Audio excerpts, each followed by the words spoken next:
Welcome back, my dear viewers. It seems a little difficult to select only merged cells in Excel sheets without using VBA code. But you can easily select merged cells in your selected range by using DOS for Excel extension. DOS for Excel Select Merged Cells utility can quickly do the task. It adds more than 100 plus new features and functions to your Excel. First, you need to install DOS for Excel in your computer. Please download and install it firstly. You can link in the video description. Next, open your worksheet and select a range of cells.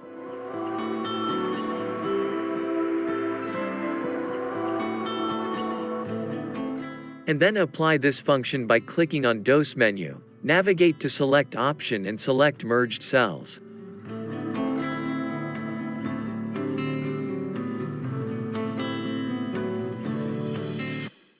It will select all merged cells within seconds.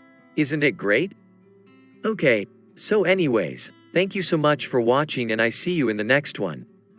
If you find this video as valuable, please subscribe our channel for more video related to Microsoft Office.